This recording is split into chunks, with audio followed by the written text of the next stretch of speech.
Sumasabay sa agos ng mundong ito, ako'y gulong-gulo.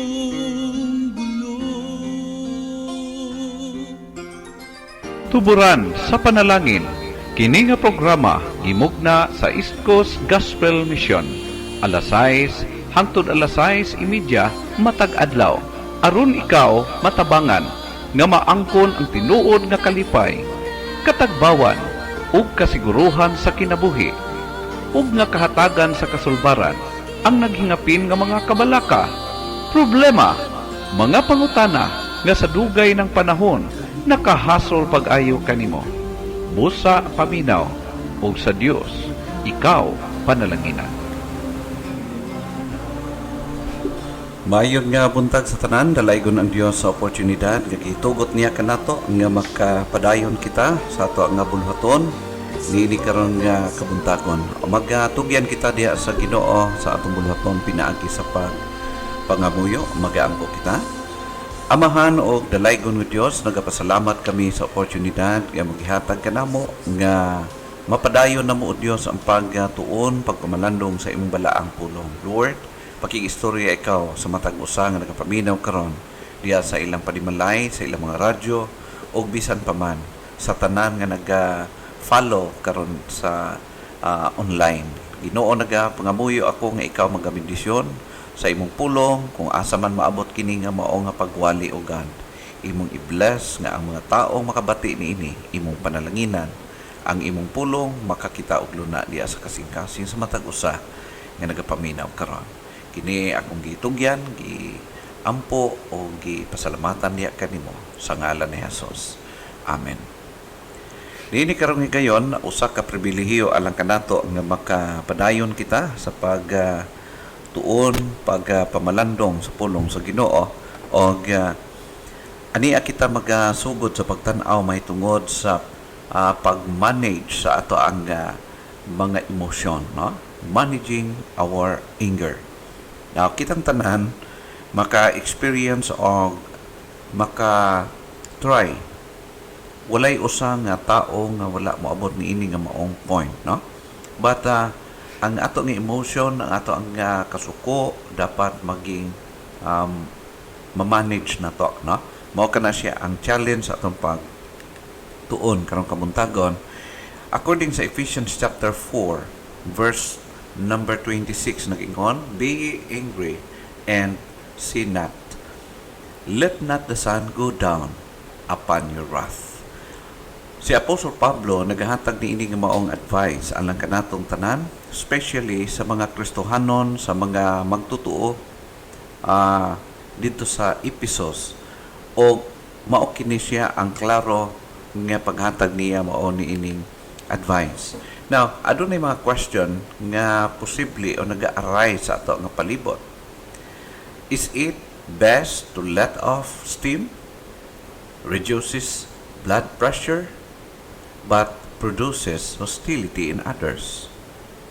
Saman, mas maayo ba nga buhian na to atong emotion? Way pugong-pugong, walay control, without control.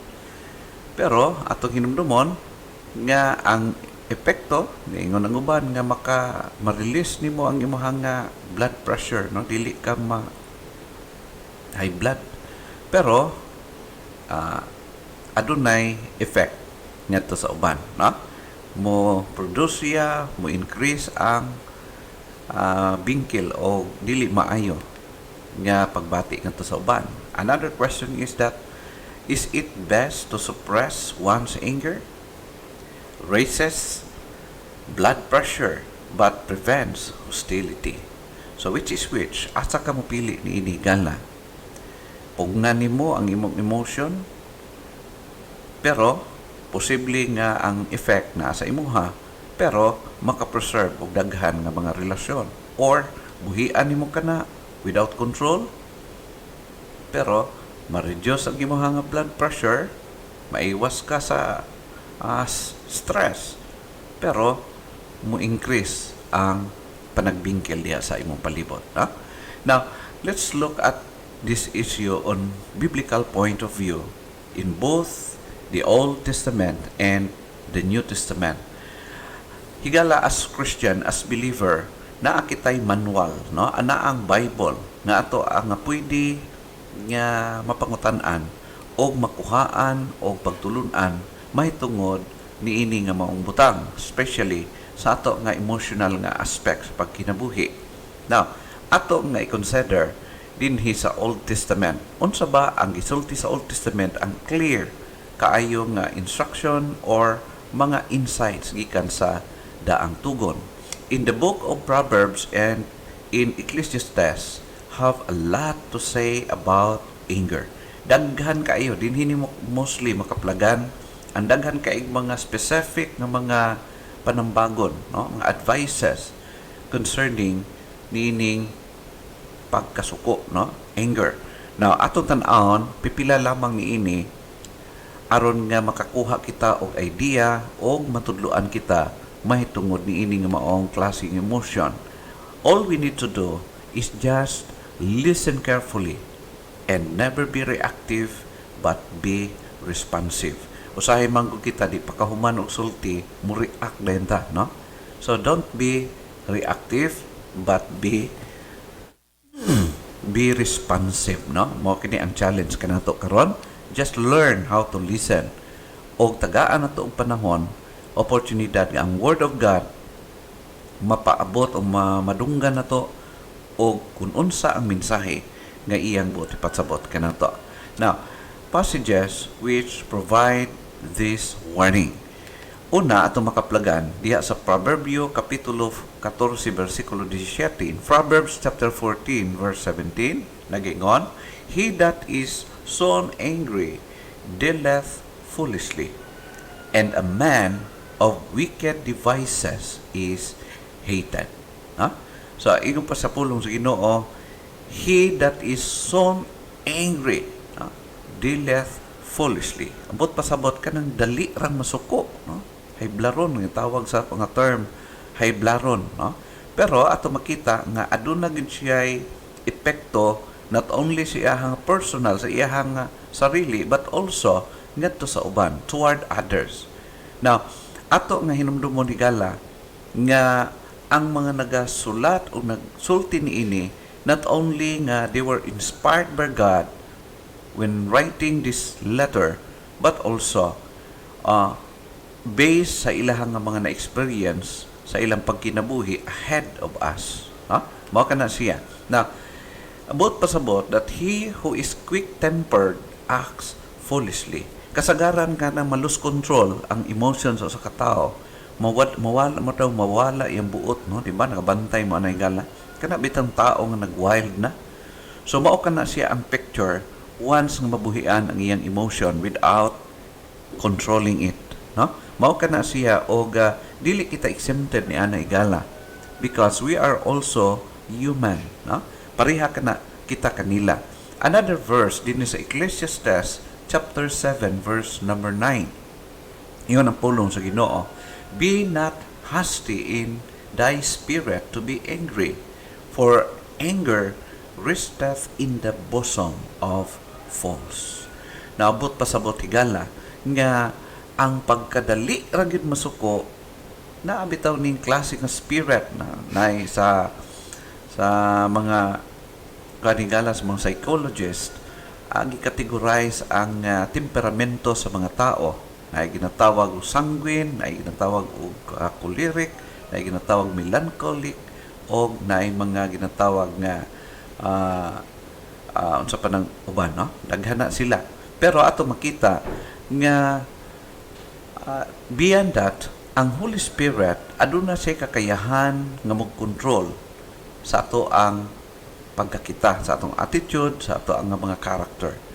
O depending kon ang atong kinabuhi, atong matugyan, o i-allow na to ang Ginoo mag-work out sa atong kinabuhi. So malapas pulong sa Ginoo, be not hasty in thy spirit to be angry.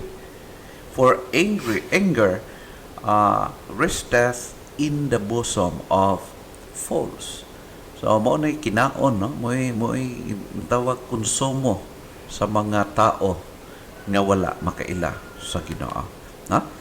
Now another verse in Psalm chapter 37 verse number 8 in the Old Testament, Cease from anger and forsake wrath. Fret not thyself in any wise to do evil. No? Mao na sa makita ang word cease from anger and forsake wrath. No? Undang, putla, no? Sa dabawin nyo pa, utda. No? Kailangan utdon o putlo na to ang ato ang mga pagkamasukanon o pagkamadumtanon. Mao kana siya ang gisulti sa pulong sa in the Old Testament. Now, let's look in the New Testament. Unsa ba ang gisulti sa New Testament in which dinhi nato makakuha kita og conclusion after sa atong padayon nga pagpamalandong niini. It appears anger is not compatible with the Christian disposition. As Christian, as believer, ang kining pagkamasuk-anon dili siya compatible sa ato ang pagkakristohanon. Sa ato ang lifestyle, dili siya mo fit in, dili siya compatible. Now, kasabot kita kung maiyantag compatible or dili compatible. Niya kita karon sa panahon sa computer age. No? So, ang even sa mga sa ato ang mga gipang upload atong ginagamit diya sa ato nga mga gadget, na ay mga panahon nga dili pwede ma-install diya sa imong gadgets because dili compatible. Na? Dili mao ang dili pwede mo pasok sa imong gusto nga himuon. It's because dili compatible. Kinahanglan compatible gyud. Na? So mao kana siya kung asa tong pagkakristohanon ang pagiging masukanon is sumala pa dili compatible. Tanaw na to. It's because anger and wrath are to be replaced by kindness and forgiveness. But pasabot higala nga dili siya mo fit in, dili siya compatible sa mga Kristohanon. Especially in the book of Ephesians chapter 4 verse 31 down to verse 32 atong basahon. Mao kini makita na to. Let all bitterness and wrath and anger and clamor and evil speaking be put away from you with all malice. Na? Ang pulong din be put away from you with all malice. So, ang kinatawag na include din ang wrath and anger to be put away from us as believer. Now, in verse number 32, and be kind one to another, tender-hearted, forgiving one another, even as God for Christ's sake hath forgiven you. No?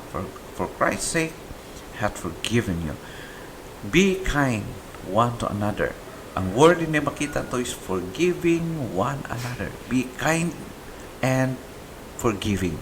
Mao kana siya ang pulong na gipaabot ni Apostol Pablo.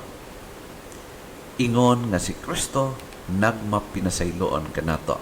And also, we are told we must also put off all this anger, wrath, and malice in the book of Colossians chapter 3, verse number 8.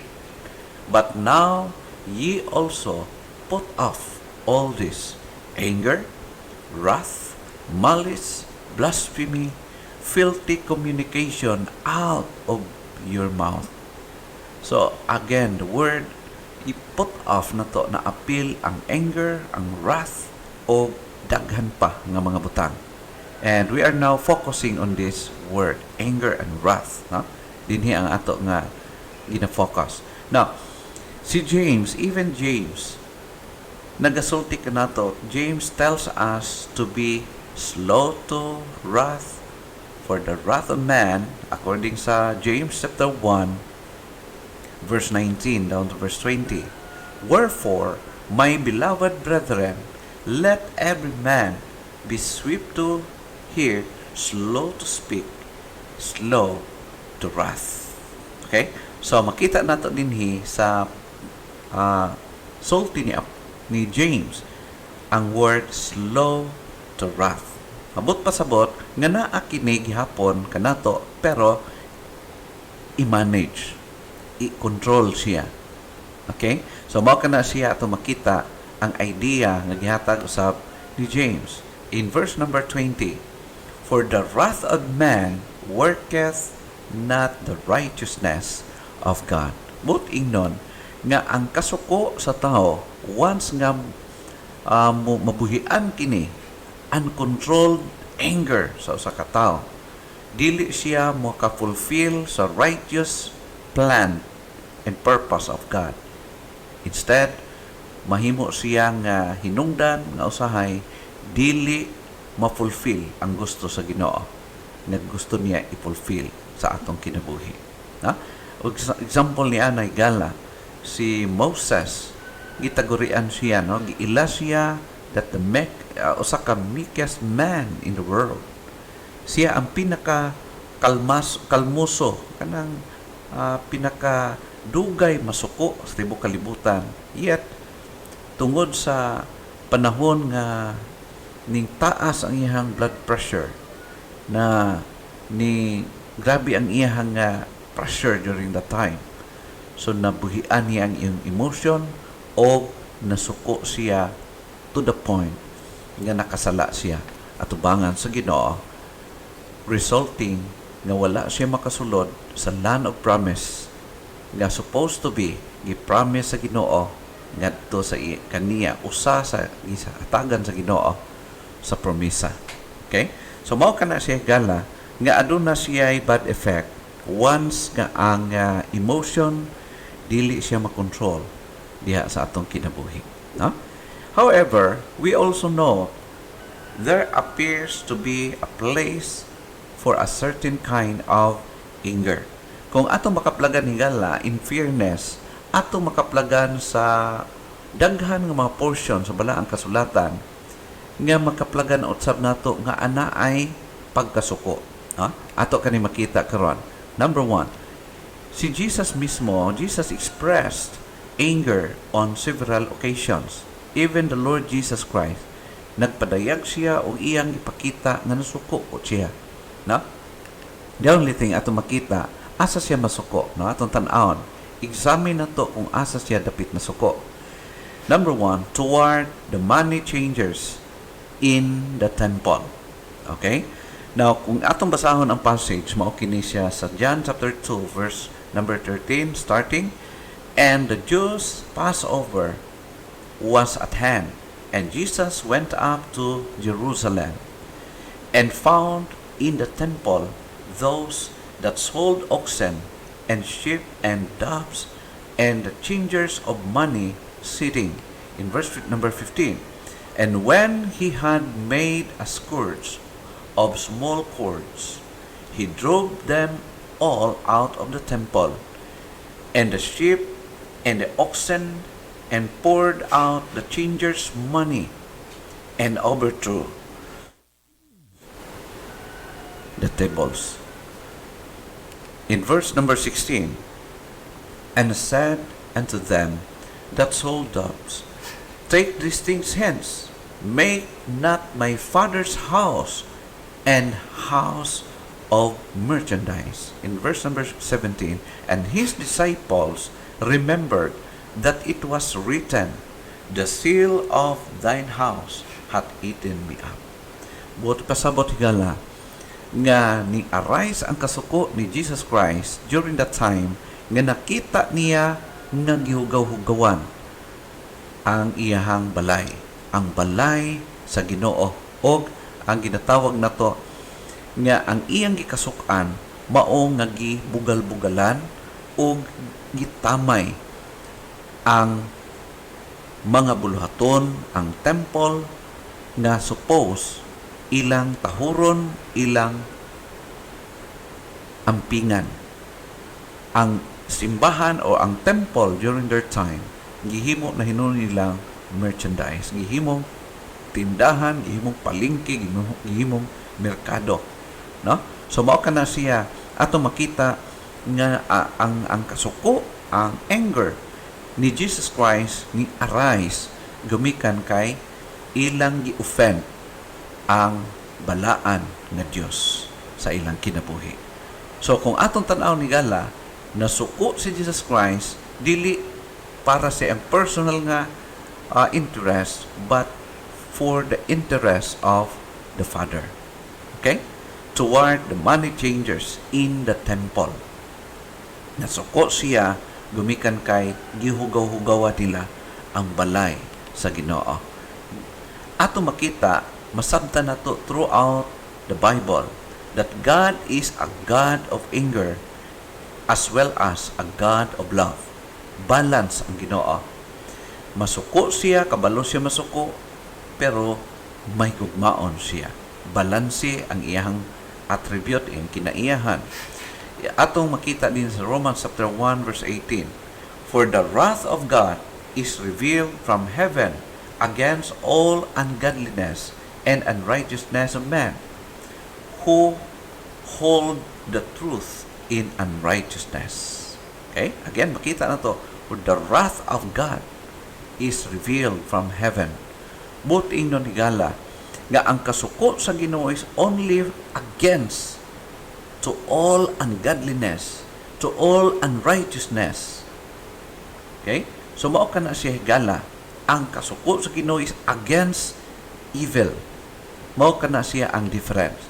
In verse 5 in Romans chapter 2, nag-ingon, but after thy hardness and impenitent heart treasureth up unto thyself wrath against the day of wrath and revelation of the righteous judgment of God.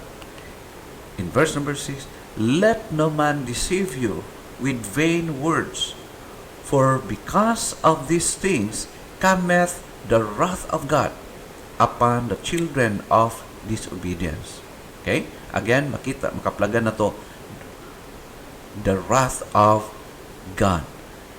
Muabot ug nagasingabot upon the children of disobedience.